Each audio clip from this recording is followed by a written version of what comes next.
الاستاذ الفاضل اللي هو استاذنا استاذ اللغه العربيه، وانا ما اعرف هاي مال اللغه العربيه والقران. عذرا مقدما عذرا لاميتي وسوء لفظي ان نصبت مرفوعا ورفعت منصوبا في حضره اكاديميتكم. احنا مرات اللي يسولفكون يسولف على اللي اعرف له، لان الامام علي عليه السلام يقول خيركم من تكلم بلسان قومه.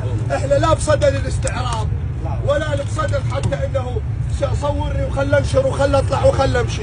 انا شريد من جنابك الكريم ومن كل الديوان ومن كل خير منقول ومن كل عشيره تصير مثل هاي وغيرها. يجب ان يكون الديوان او يكون الموضوع اللي ينشال عليه ينشال علاجي وليس عقوبه، لانه هذا الشيطان عمره ما الى راده. نتمنى كل المضايف وكل الدواوين وكل المرافعات العشائريه تكون جلسات علاجيه، جلسات علاجيه وغير وليس جلسات عقوبيه. ايش ظلت احنا اخويا لساننا قصير وياك. انا بخدمتك، احنا لساننا قصير وياك ابو ياسر.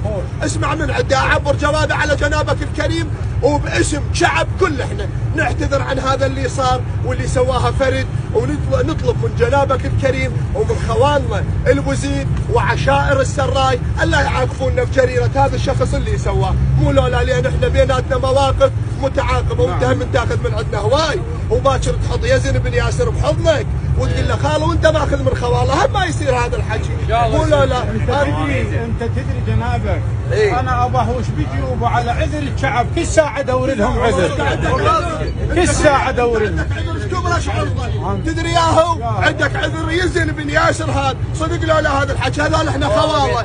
مو لولا باكر هم مني تمغط وهاي حتى لو ما ملحق عليها يكبر ويسولفون له. لا تجروا من بذنب هذا الولد. يظل حتى ما اخفيك سم عمي خلي يسمعونا. هذا المبلغ هواي وادخيله الله ودخيلك. هذا النعمان بن المنذر وداله على واحد يريد يقتله. تسمع؟ وداله على واحد يريد يقتله. هسه شرد من شرد لبدله وين؟ لبدله ببيت بس هذا بالعرب. طبعا ابو البيت قال له دخيلك ودخيل الله. وهذا جيش النعمان بن المنذر اجاني انا وين اروح؟ زين هسه هذا الطرق روحه وبالبيت ابو ياسر السالفه لا عين ونهار. ايوه اسمعك انا اسمعك والله. هذا وين يروح؟ جيش النعمان بن المنذر يريده، وهذا بس هو عنده بالبيت. قال له خوش طلع لهم ابو البيت قال لهم يابا هسه انا لا اقدر اعارككم. هذا جيش النعمان بن المنذر انا ما اقدر له، بس ظلت عمي يمهلون شويه خلوا الزلمه يتبرز من عند من البيت اللي غاد ولحقوه، لان زحمه علي احنا ناس عرب وببيتي واعطيكم دخيلي.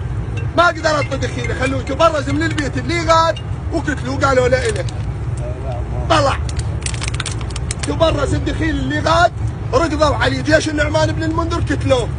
من قلبه لقوا ابو البيت نفسه، لقوا ابو البيت نفسه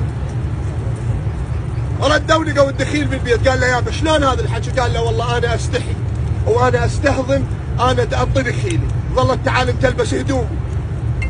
خوش انا البس هدومك واطلع بيهم وخلي يقتلوني وانتظر سالم. عم ابو ياس ما استحي من عندها ولا استهضم من عندها. قل لي ليش؟